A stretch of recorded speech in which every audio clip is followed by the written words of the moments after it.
Welcome to this comprehensive journey through the history of Central Asia, a region that has been the crossroads of civilizations, empires, and cultures. Spanning from ancient times to the collapse of the Soviet Union, Central Asia's rich history offers a fascinating tapestry of human endeavor and transformation. This video will guide you through the key epochs that shaped this vibrant region. Don't forget to like the video, to make a comment, and to share as others enjoy our content. Let's begin.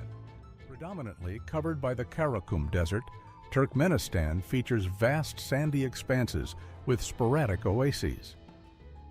The Kopet Dagh Mountains along the southern border add some relief to the otherwise flat terrain.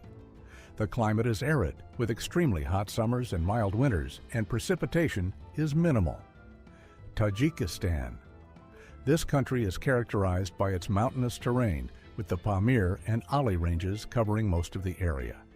The Fergana Valley in the north is one of the few lowland regions. The climate varies significantly, with hot summers in the valleys and cold, snowy winters in the mountains. Kyrgyzstan. Dominated by the Tian Shan Range, Kyrgyzstan's landscape is largely mountainous. The Fergana Valley extends into the southwest. The climate is continental, with hot summers and cold winters, particularly in the high-altitude areas where snowfall is abundant. Kazakhstan. Primarily composed of steppes and deserts such as the Kazakh Steppe and the Kizilkum Desert, Kazakhstan also has mountain ranges like the Altai in the east and the Tian Shan in the southeast. The climate is continental, with hot summers, cold winters, and significant seasonal temperature fluctuations. Central Asia, a vast and diverse region stretching from the Caspian Sea to the high mountains of the Pamirs and Tian Shan, has been a cradle of human civilization for thousands of years. Its varied terrain includes deserts, steppes, and fertile valleys, providing both challenges and opportunities for early human settlers. The earliest known civilizations in Central Asia emerged around the 3rd millennium BCE. The Bactria-Margiana Archaeological Complex, BMAC, located in what is now Turkmenistan and northern Afghanistan, was one of the earliest sophisticated cultures. These people were skilled in farming, metallurgy, and had established trade links extending far and wide. To the north, the Andronovo culture, flourishing between 2000 BCE and 900 BCE, was comprised of Indo-Iranian pastoral nomads. Spanning across present-day Kazakhstan, the Andronovo culture, 2000 BCE, 900 BCE, was one of the prominent early Indo-Iranian civilizations in Central Asia. The people were primarily pastoral nomads, but they also engaged in some agriculture. They lived in semi-permanent settlements with evidence of mud brick houses and communal structures. Their society was likely organized into clans or tribes.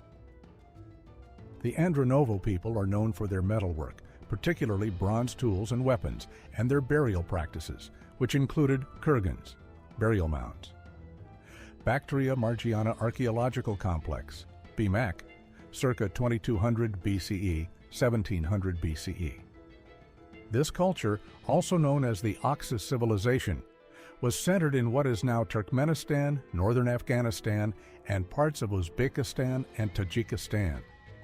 This culture is noted for its urban centers with well-planned layouts, fortified settlements, and advanced architectural techniques. Key sites include Konar Tepe and Altyn Tepe, inhabited first from c. 3200 to 2400 BC. The cities had complex layouts with residential areas, craft workshops, and religious or administrative buildings. The people practiced agriculture, cultivating wheat and barley, and domesticated animals such as cattle, sheep, and goats. They engaged in extensive trade networks, exchanging goods like lapis lazuli metals and ceramics with neighboring regions. The society appeared to be stratified, with evidence of social hierarchy reflected in their burial practices, which included rich grave goods for the elite. By the 1st millennium BCE, the steppes of Kazakhstan were dominated by nomadic groups such as the Scythians and the Sakas, an eastern Iranian people. The Scythians are known for their horse riding skills, mobility, and warrior culture. They left behind rich burial mounds filled with weapons, gold ornaments, and everyday items. These tribes engaged in both raiding and trading, interacting with settled civilizations in the south. Another prominent group in the region were the Masagetai, who occupied parts of Turkmenistan and Kazakhstan. They were also nomadic and known for their fierce warrior traditions. In more fertile regions, particularly in the south, modern-day Turkmenistan and Uzbekistan, settled agricultural communities flourished. The Scythians are believed to have originated from the Central Asian steppes, and their culture began to emerge around the 9th century BCE. They were part of the larger group of Iranian-speaking nomadic tribes. The Scythians primarily occupied the Pontic-Caspian steppe, extending from the northern Black Sea region across southern Russia into Central Asia. Scythian art, known as animal style, featured intricate depictions of animals in combat or in stylized poses. They crafted gold jewelry, weapons, and horse trappings, showcasing their metallurgical skills. Religious beliefs likely centered around natural forces and ancestor worship. Evidence of ritual practices includes altars, sacrificial remains, and burial goods intended for use in the afterlife. The Andronovo and Bemak cultures show signs of early Proto-Zoroastrian beliefs, which would later influence the development of Zoroastrianism in the region. Let's explore some fascinating aspects of Zoroaster and his religion. In the ancient realms of Persia, a profound spiritual revolution emerged, led by a visionary prophet named Zoroaster, also known as Zarathustra. His life and teachings laid the foundation for Zoroastrianism, one of the world's oldest monotheistic religions. This comprehensive narrative delves into the life of Zoroaster, his revelations, and the enduring legacy of Zoroastrianism. Zoroaster was born in a world steeped in polytheistic traditions, dominated by a myriad of gods and ritual sacrifices.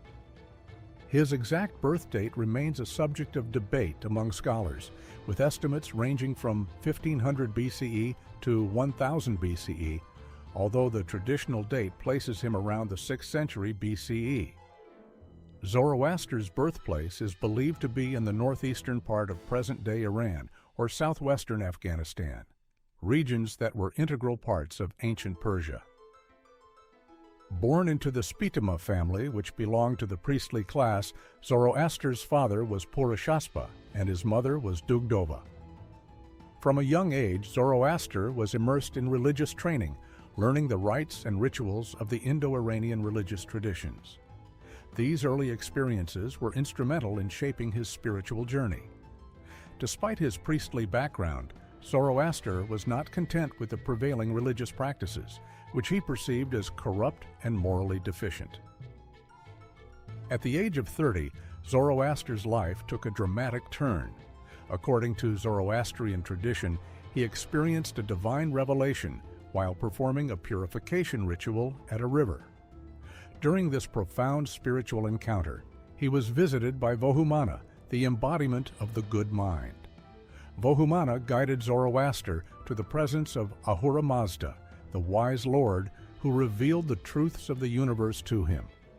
Armed with his divine revelation, Zoroaster began his mission to spread the message of monotheism and ethical living. His teachings emphasized the worship of Ahura Mazda as the sole deity, rejecting the polytheistic pantheon. He introduced a dualistic worldview, positing an ongoing cosmic struggle between Ahura Mazda and Angra Mainyu, the destructive spirit who embodied chaos, falsehood, and evil. The details of Zoroaster's later life and death are shrouded in mystery and legend. Some accounts suggest that he lived to be about 77 years old. He is believed to have died while tending a sacred fire, possibly during an attack on a temple. Despite the lack of concrete details, Zoroaster's death did not mark the end of his influence. His teachings continued to flourish and shape the religious landscape of Persia and beyond. Zoroastrianism, the religion founded by Zoroaster, is characterized by its monotheistic belief in Ahura Mazda, the supreme god. At its core, Zoroastrianism teaches the constant struggle between the forces of good, represented by Ahura Mazda, and evil, embodied by Angra Mainyu. This dualistic worldview is central to the Zoroastrian understanding of the cosmos and human existence. The primary scriptures of Zoroastrianism are contained in the Avesta, a collection of religious texts written in the ancient Avestan language. The Avesta includes Gathas, Yasna, Visparad, Vendidad, Corde Avesta. By the 6th century BCE, the geopolitical landscape of Central Asia began to change dramatically with the rise of the Achaemenid Empire under Cyrus the Great. The integration of the region into the Persian Empire brought significant administrative, cultural, and economic changes, setting the stage for future interactions with the Greek world under Alexander the Great. The Achaemenid Empire, founded by Cyrus the Great in the 6th century BCE, was one of the largest and most influential empires of the ancient world. The first significant conflict between the Achaemenids and a Scythian-related group occurred during Cyrus's campaign against the Massagetae around 530 BCE. The Massagetae, led by Queen Tomiris, were a formidable nomadic group living near the Aral Sea. According to Herodotus, Cyrus attempted to subdue the Massagetae through both military and diplomatic means. However, he ultimately faced defeat and was killed in battle. This marked a significant setback for the Achaemenid expansion into Central Asia. Its expansion into Central Asia, particularly under the reign of Darius I, significantly shaped the region's history. Darius I, also known as Darius the Great, or 522-486 BCE, ascended to the throne following a period of political instability and rebellion. After securing his position as king, Darius embarked on a series of military campaigns to consolidate and expand the empire's territories. Bactria, corresponding to modern northern Afghanistan, was a region of significant strategic and economic importance. It was known for its rich agricultural lands and strategic location on trade routes. Information about specific Bactrian leaders during the Persian conquest is limited, but Bactria's integration into the Achaemenid administrative framework indicates a relatively smooth transition of power. Sogdiana was situated in the fertile Zarafshan Valley, encompassing parts of modern-day Uzbekistan and Tajikistan.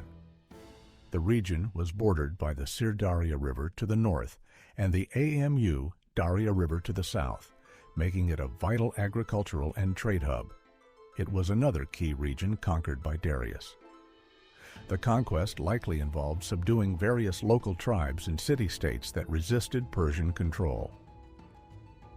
The region's principal city, Marakanda, modern Samarkand, founded between the 8th and 7th centuries BC, was an important hub of trade and culture. Another significant city in Sogdiana, Bukhara, emerged as a key center of commerce and culture. Its strategic location on the Silk Road contributed to its prosperity and importance. Local Sogdian leaders likely negotiated with Persian authorities to maintain a degree of autonomy in exchange for allegiance and tribute. Margiana, situated in present-day Turkmenistan, was brought under Persian rule around the same period. This region was known for its fertile oases and played a role in the empire's agricultural production. Centered around the ancient city of Merv, had a long history of settlement and agriculture. The region was known for its fertile lands, supported by extensive irrigation systems. Margiana was a crucial node in the ancient trade networks connecting the East and the West. The region's location allowed it to serve as a conduit for goods, ideas, and cultural exchanges between Mesopotamia, the Iranian Plateau, and the Indus Valley. Margiana's local leaders were incorporated into the Persian administrative system, facilitating the region's integration into the empire. Central Asia under Persian rule witnessed significant cultural exchange. The Achaemenid policy of respecting local customs and traditions allowed for a blending of Persian and local cultures. Zoroastrianism, the state religion of the Achaemenid Empire, influenced the religious practices in Central Asia, although local beliefs and traditions persisted. The populations of Sogdiana and Margiana, before and after the Achaemenid conquest, were marked by a blend of indigenous Iranian-speaking groups and later Persian influences. Let's see some interesting information about the Silk Road. The Silk Road entered Central Asia from the Chinese region of Xinjiang. Key entry points included the cities of Kashgar and Turpan, which were major trading hubs. From here, the routes diverged into northern and southern paths. Northern Route, Semirechye. This region, including cities like Almaty, was an important segment of the northern route. Traders often passed through the Ili River Valley, Turkestan, and Otrar. These cities were significant trading centers in Kazakhstan. Otrar, in particular, was a major stopover for caravans. Issyk-Kul Lake region. The northern route passed near Issyk-Kul Lake, with cities like Balasagun and Suyab serving as key stops. These cities were crucial for trade and cultural exchange. Central Route, Samarkand and Bukhara. These cities were among the most important on the Silk Road. Samarkand, known for its strategic location and cultural richness, was a major center for trade and scholarship. Bukhara was also a vital trading hub and cultural center. Khiva and the Khwarezm Oasis. This region was another critical point on the Central Route, connecting traders traveling between the Caspian Sea and the deeper reaches of Central Asia. Southern Route, Merv. This ancient city was one of the most significant on the Southern Silk Road. It served as a major trading center and a hub for cultural exchange. The Parthian capital near modern-day Ashgabat also played a role in the Southern Route, connecting Central Asia with Persia and further west. The Silk Road's path through Central Asia was a critical artery of ancient trade and cultural exchange. The regions of modern-day Kazakhstan, Kyrgyzstan, Tajikistan, Uzbekistan, and Turkmenistan hosted key segments of this network, with cities like Samarkand, Bukhara, and Merv playing central roles. The economic prosperity, cultural richness, and political dynamics fostered by the Silk Road left an enduring legacy on Central Asia. The Silk Road facilitated interactions between various empires, including the Chinese, Persian, Greek, and Roman empires. These interactions often led to political alliances, conflicts, and cultural assimilation. Alexander the Great and the Hellenistic era, 4th century BCE, 3rd century BC. The Hellenistic era, initiated by Alexander the Great's conquests, marked a significant period of transformation in Central Asia. This era brought substantial cultural, social, and economic changes, leading to both positive and negative impacts on the region. Alexander the Great began his invasion of the Persian Empire in 334 BCE. By 327 BCE, he had conquered the Achaemenid Empire, including the regions of Sogdiana and Bactria, modern-day northern Afghanistan, and parts of Uzbekistan and Tajikistan. Alexander established several cities in Central Asia, most notably Alexandria Eschate, Alexandria the Furthest, in Sogdiana, which served as military and administrative centers. The conquered regions were reorganized under Macedonian and Greek administrative systems. Greek became the language of administration and culture, promoting Hellenization. Greek and Macedonian veterans were settled in these new cities, mixing with the local populations and introducing Hellenistic culture and practices.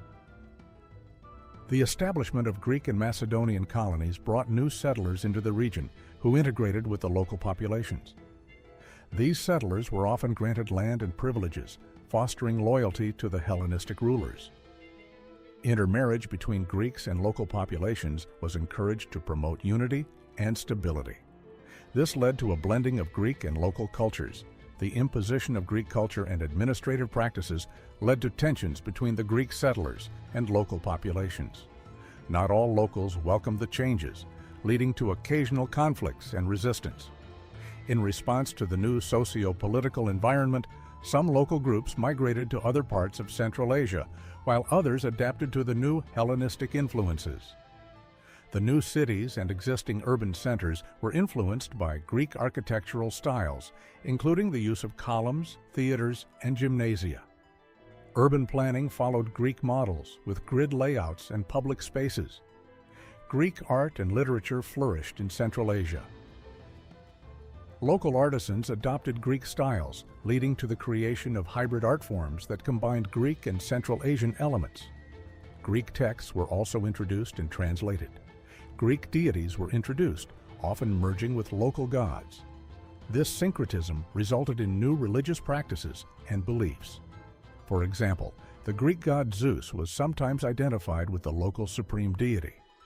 Let's have a look on the cities founded by the Greeks following the conquest of Achaemenid Empire. 1. Alexandria Escate, Alexandria the furthest. Located in modern-day Tajikistan, Alexandria Escate was founded by Alexander the Great around 329 BCE. It served as a strategic military outpost and trading center in the northern reaches of his empire.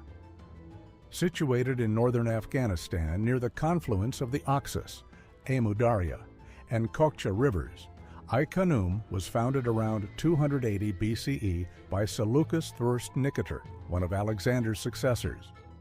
It became an important urban center and hub for Hellenistic culture and commerce in the region. Established by Antiochus I Soter, a Seleucid king, Antiochia Margiana was located near modern-day Merv in Turkmenistan. It served as a key administrative and military center in the Seleucid Empire's eastern territories. Originally founded by Alexander the Great, Alexandria on the Oxus was situated near the Amu Darya River in present-day Uzbekistan. It played a crucial role in facilitating trade and communication between the Greek kingdoms and local populations. Founded in the region of Arachosia, southern Afghanistan, by Alexander the Great, Alexandria Arachosia became a prominent urban center and military stronghold. It maintained its significance during the Hellenistic and later periods. This city was established by Alexander the Great near modern-day Bagram in Afghanistan. It served as a strategic military outpost and played a role in controlling trade routes through the Hindu Kush Mountains. While detailed information about local rulers and kingdoms in Kazakhstan, Uzbekistan, and Kyrgyzstan during the Hellenistic era is limited compared to regions closer to the centers of ancient civilization, there are some historical sources and archaeological evidence that provide insights into the societies and cultures of these territories during that time. Here are some additional aspects to consider. The vast steppes of Kazakhstan were primarily inhabited by nomadic tribes, including the Scythians, Sarmatians, and later the Huns. Nomadic lifestyles revolved around pastoralism, horseback riding, and seasonal migrations in search of grazing lands for their herds. Tribes were organized into hierarchical social structures with tribal chiefs or khans exercising authority over their clans.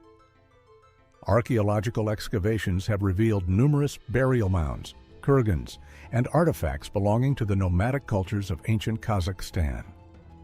Some of the most famous archaeological sites include the Issyk Kurgan, a burial mound containing the remains of a Scythian warrior, and the Golden Man, a spectacular golden burial suit discovered in the Issyk Kurgan. The territory of present-day Kyrgyzstan was inhabited by various nomadic tribes, including the ancestors of the modern Kyrgyz people. These nomadic groups lived in yurts, felt tents, and relied on livestock herding, particularly of horses, sheep, and goats, for sustenance. Social organization among the nomads was based on kinship ties and tribal affiliations, with clan leaders exercising authority over their members. Trade and cultural exchange occurred at the interfaces between nomadic and settled populations, with goods, ideas, and technologies exchanged through intermediaries. After Alexander's death, his empire fragmented. Central Asia fell under the control of the Seleucid Empire, under the control of Seleucus I Nicator, and later the Greco-Bactrian Kingdom, which continued to promote Greek culture and facilitated trade along the Silk Road. The Greco-Bactrian Kingdom was established around 250 BCE when Diodotus I, the satrap of Bactria under the Seleucid Empire, declared independence. This region, corresponding to modern northern Afghanistan, Uzbekistan, and Tajikistan, became a center of Hellenistic culture in the east. The population of the Greco-Bactrian Kingdom was ethnically diverse. It included Greeks primarily consisting of settlers and descendants of Alexander's soldiers, was a minority who were the ruling and administrative class, and local populations such as Bactrians, Sogdians, and other Iranian groups. Diodotus I and his successors, including his son Diodotus II, solidified their control over Bactria and expanded into neighboring territories such as Sogdiana, Uzbekistan, and parts of northern India. Euthydemus I, 200–200 BCE, a usurper who overthrew Diodotus II, expanded the kingdom's territory and successfully defended it against the Seleucid king Antiochus III around 208 BCE. The peace treaty that followed confirmed Bactrian independence. The Greco-Bactrian kingdom reached its zenith. He invaded northwestern India, establishing the Indo-Greek kingdom and extending Greek influence deeper into the subcontinent. Demetrius is often associated with the founding of several new cities and military outposts in India. Under Demetrius I, c. 200–180 BCE, the Greco-Bactrian kingdom reached its zenith. He invaded northwestern India, establishing the Indo-Greek kingdom and extending Greek influence deeper into the subcontinent. Demetrius is often associated with the founding of several new cities and military outposts in India. The Greco-Bactrians maintained trade relations with the Mauryan Empire in India, the Seleucid Empire, and later the Parthian Empire. The ancient Greek historian Herodotus wrote about the Dahae tribal confederation. He described the Dahae as one of the numerous Scythian tribes, known for their nomadic lifestyle and warrior skills. He located them in the vast steppes north of Persia, in what is today Turkmenistan and northern Iran. Later, in the 2nd century CE, Arrian of Nicomedia also wrote about the Dahae, particularly noting their fierce reputation as warriors. The Dahae were quintessential nomads, relying on pastoralism for their livelihood. Their society was organized around clan-based units, each led by a chieftain. This structure allowed them to maintain a high degree of mobility, essential for following seasonal pastures with their herds of sheep, goats, and horses. Arrian highlighted their involvement in various military campaigns, often as mercenaries or raiders, showcasing their significant martial prowess. They were neighbors to other notable tribes such as the Saka and the Massagetsi, often engaging in both trade and conflict with these groups. Their geographic position placed them on the periphery of major ancient civilizations, allowing them to interact with powerful empires like Persia and later the Hellenistic states. One of the most significant developments in Dahae history was the rise of the Parni tribe. Around 247 BCE, a Parni chieftain named Arsaces I seized the region of Parthia from the Seleucid Empire. This conquest marked the beginning of the Arsacid dynasty and the foundation of what would become the Parthian Empire. Arsaces I and his successors skillfully expanded their territory, leveraging the Dahae's martial prowess and strategic acumen. They managed to establish control over a vast region, incorporating diverse peoples and cultures into their empire. The military innovations introduced by the Parthians had a lasting impact on ancient warfare. One notable development was the cataphract, a heavily armored cavalry unit that drew upon the Dahae's expertise in mounted combat. The Parthian shot, a tactical maneuver involving a feigned retreat followed by a sudden volley of arrows, became legendary and exemplified their battlefield ingenuity. Now, I have a very good questions for you. What happened to all those Greeks settled in Iranian Plateau and Bactria and other Asian regions after the fall of the Achaemenid Empire? Why today there is no a Greek community there? Where did they melt away? Well, more factors contributed to the disappearance of the Greek. Firstly, the rise of the Parthian and Sassanian empires in Persia, present-day Iran, during the 3rd century BCE further marginalized Greek presence in Central Asia. These Iranian empires adopted their own administrative and cultural systems, displacing Greek influence in the region. Central Asia experienced successive waves of nomadic invasions, including those by the Scythians, Sarmatians, and later the Huns. These invasions disrupted settled life and cultural continuity, contributing to the erosion of Greek influence. The Sassanian Empire, in particular, sought to revive Persian culture and identity, promoting Zoroastrianism and Persian language and customs. This further marginalized Greek culture in Central Asia. Over the centuries, Central Asia became a melting pot of various cultures and civilizations, including Turkish, Persian, Mongol, and later Russian influences. The gradual assimilation of these cultures further diminished the remnants of Greek heritage in the region. Thus, to all in all, the Greeks sprang up in Asia, and they melted away just as quickly. The Yuezhi were an ancient nomadic people originally hailing from the grasslands of the eastern Tarim Basin and the Gansu corridor in what is now modern-day China. They are first mentioned in Chinese historical records during the early part of the 1st millennium BCE. The Yuezhi were known for their horse-riding skills and were one of several nomadic groups inhabiting the vast steppe regions of Central Asia. During their early history, the Yuezhi frequently clashed with neighboring tribes and confederations. They are mentioned in Chinese sources, such as the Shiji, Records of the Grand Historian, by Sima Qian, where they are described as a powerful tribe, often in conflict with the Xiongnu, another formidable nomadic group. The Xiongnu eventually grew in strength and launched a series of campaigns against the Yuezhi around the 2nd century BC, led by their charismatic leader, Modu Chanyu. Around 176, 160 BCE, the Yuezhi suffered a catastrophic defeat at the hands of the Xiongnu.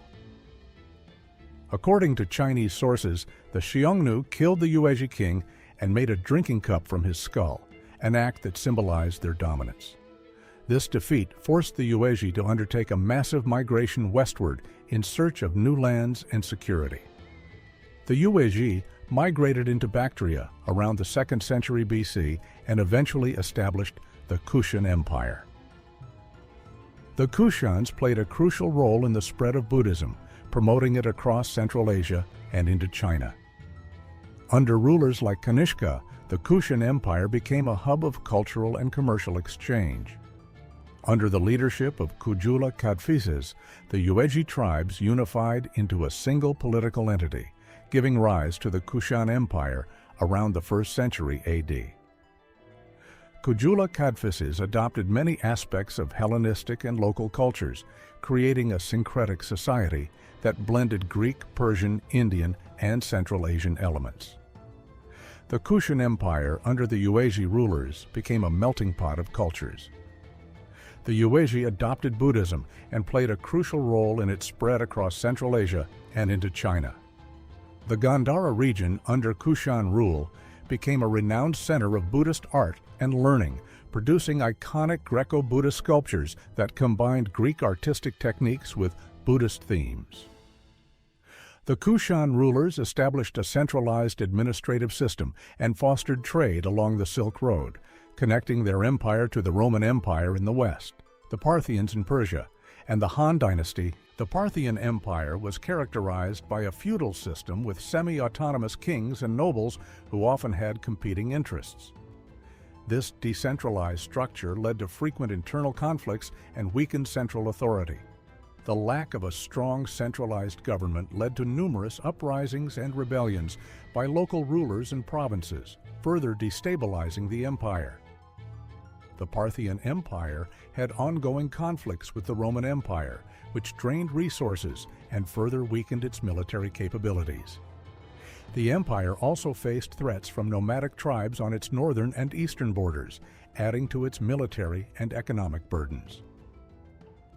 Ardashir I, originally a local ruler, satrap, in the region of Persis, modern-day Fars in Iran, began consolidating power and challenging Parthian authority around the early 3rd century AD. Ardashir's rebellion against the Parthian king Artabanus IV culminated in the decisive Battle of Hormozdgan in 224 CE, where Ardashir emerged victorious, effectively ending the Parthian Empire. Following his victory, Ardashir I declared himself the Shahanshah, King of Kings, of Persia, founding the Sassanian Empire. The Sassanians continued to engage in conflicts with the Roman Empire, but with a more robust and cohesive military, they often held their own or emerged victorious. The Yuezhi-led Kushan Empire began to decline in the late 3rd century AD due to a combination of internal strife, external pressures from the Sasanians in Persia, and the rise of the Gupta Empire in India. By the early 4th century AD, the Kushan Empire had fragmented into smaller states and lost much of its former power. After the fall of the Kushan Empire, the Kedarites, a Hunnic people, emerged as a significant power in Central Asia. They established themselves in the former territories of the Kushans around the 4th century AD.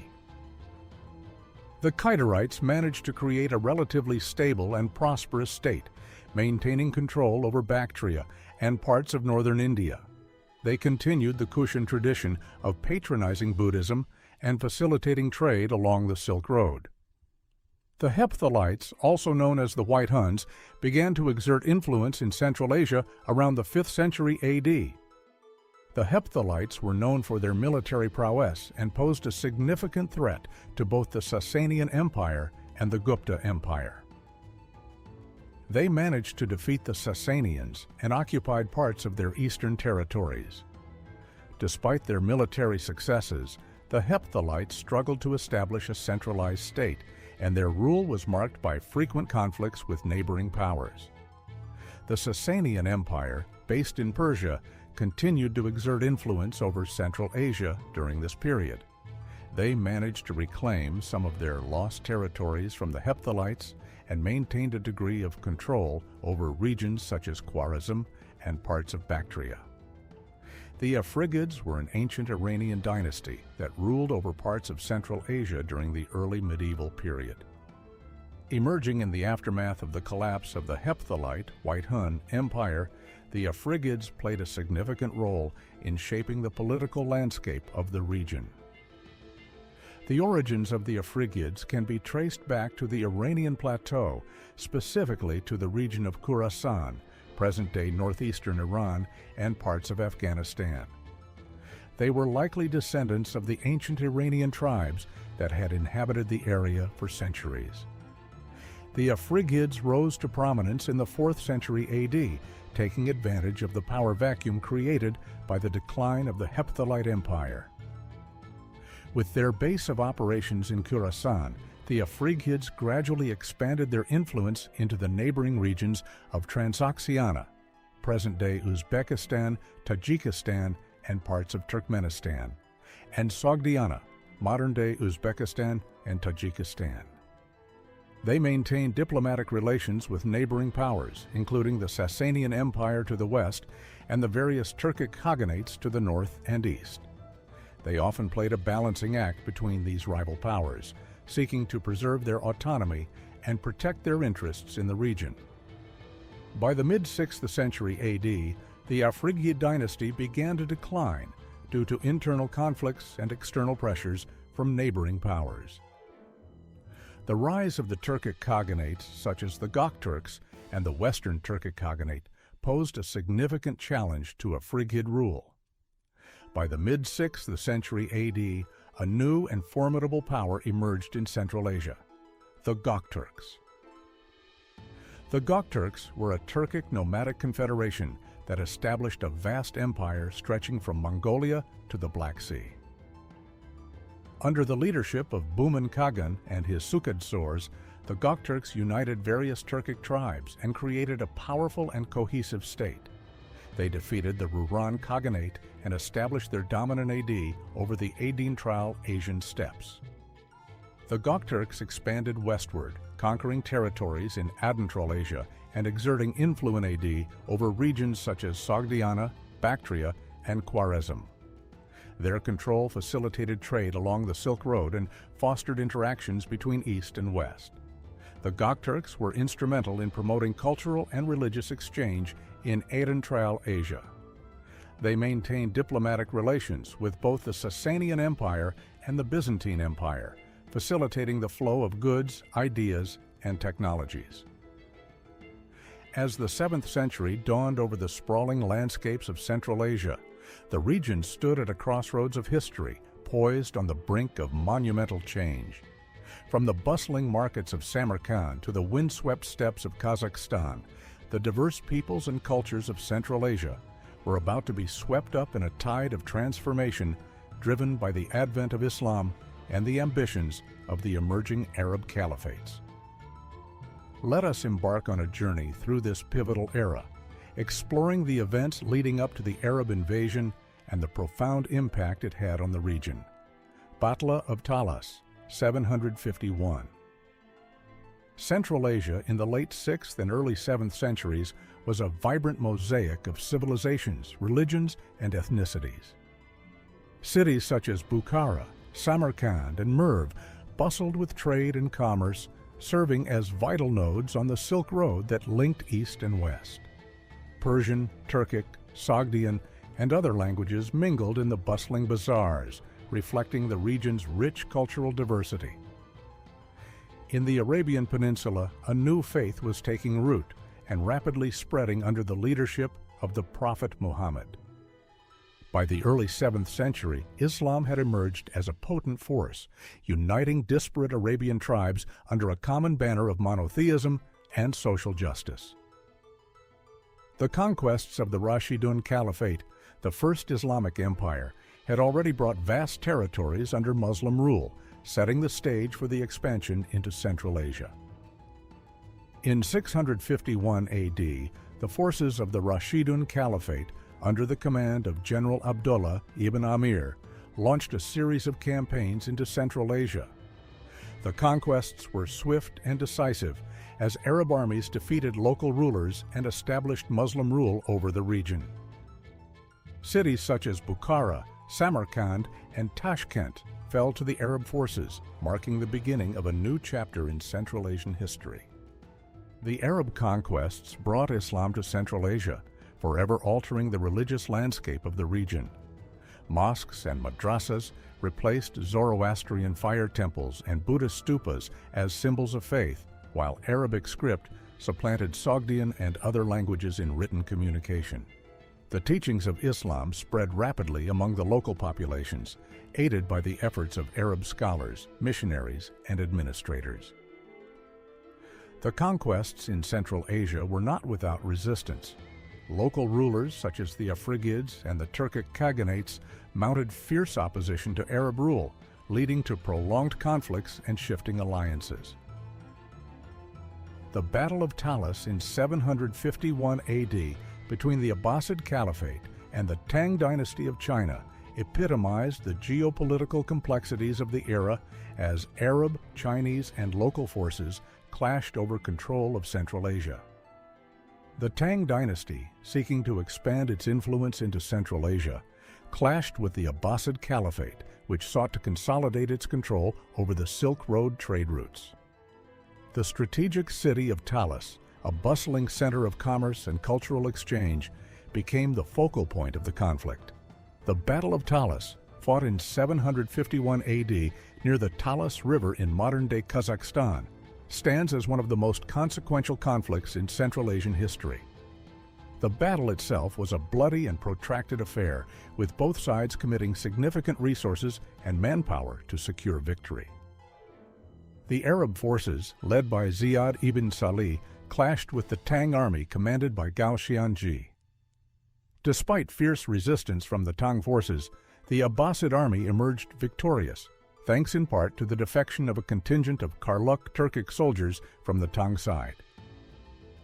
The aftermath of the battle saw an influx of Arab scholars, artisans, and merchants into Central Asia, fostering cultural exchange and intellectual innovation. Arabic language and Islamic learning flourished, contributing to the region's cultural and religious diversity.